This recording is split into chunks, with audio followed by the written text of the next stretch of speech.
নমস্কার বন্ধুরা, আমার কড়াইতে টমেটো সাজানো দেখে বুঝতেই পারছেন আমি কি তৈরি করতে চলেছি।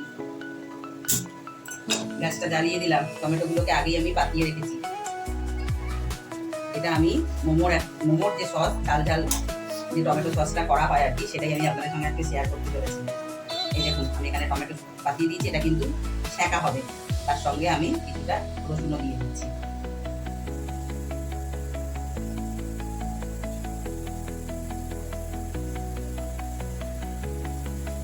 তার সঙ্গে 3টে শুকনো লঙ্কা দিয়ে দিলাম।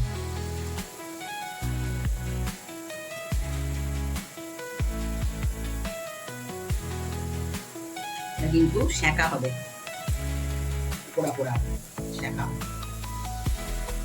দারুণ কিন্তু একটা চটপটা চাটনি।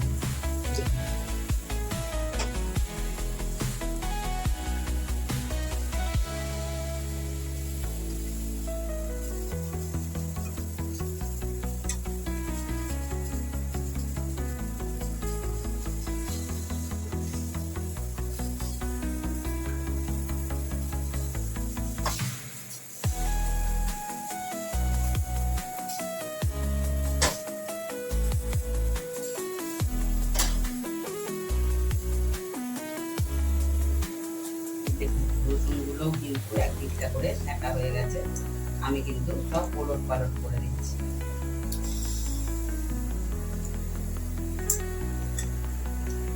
উল্টে পাল্টে সেঁকতে হবে, আর কিছুই না। সমস্ত কিছু, লঙ্কা বলো, রসুন বলো, টমেটো বলো, শুধু সেঁকতে হবে।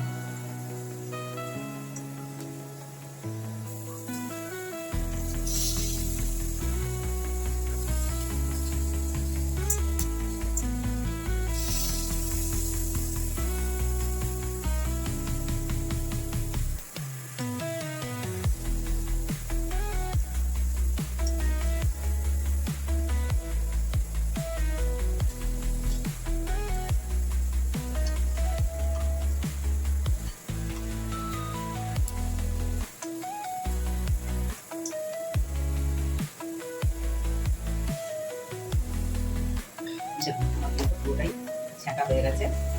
আমি এবার এগুলোকে আস্তে আস্তে সমস্ত মিক্সির বাটিতে আমি নিয়ে নেব।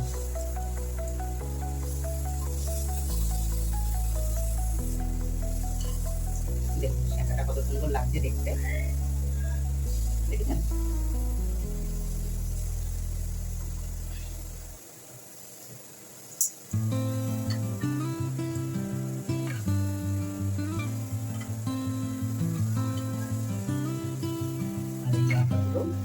দেখতে অপূর্ব লাগে। দেখুন আমি এই সমস্তটাই কিন্তু মিক্সির বাটিতে দিয়ে দিচ্ছি।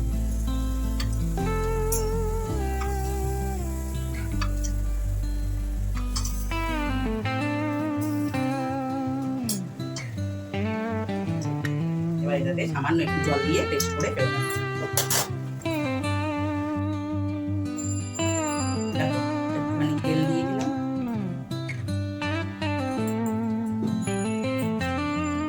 তেলটা কিন্তু খুব বেশি গরম হবে না। তার সঙ্গে সঙ্গে আমি আমার কাঠের চামচের 1 চামচ কাশ্মীরি লঙ্কা গুঁড়ো,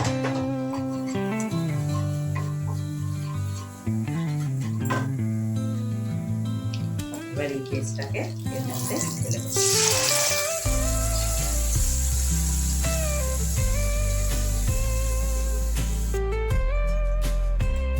মিষ্টি ধোয়া জলটাও দিয়ে দিই।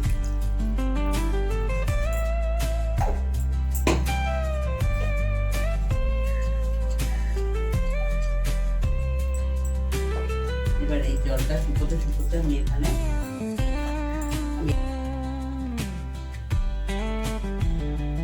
আমি হাফ চিপি সয়া সস দিয়ে দিলাম।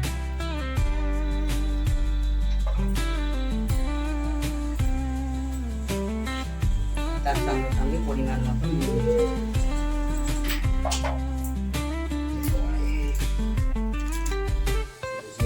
তার সঙ্গে অল্প একটু গরম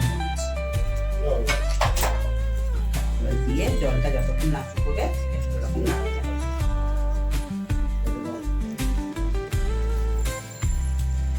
দেখুন এবার যেই জলটা শুকিয়ে আসবে এবার একটু আন্দাজ মতন মিষ্টি দিয়ে দেবেন, যাতে একটু টক ব্যালেন্সটা ঠিক থাকে। ঝাল টক সব কিছুর সঙ্গে একটু মিষ্টি না দিলে কিন্তু ঠিকঠাক হয় না।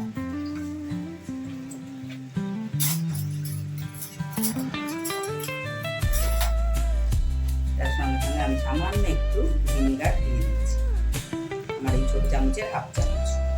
যদি ভিনিগার না থাকে আপনারা কিন্তু লেবুর রসও ব্যবহার করতে পারেন।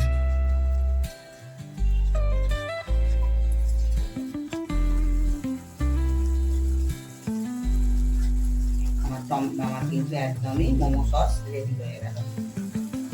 দেখুন কি চটজলদি হয়ে যায়।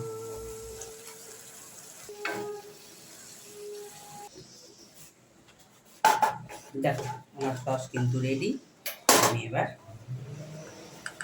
পরিবেশনে আপনাদের সঙ্গে ফেরত আসছি। দেখুন কত সুন্দর হয়েছে।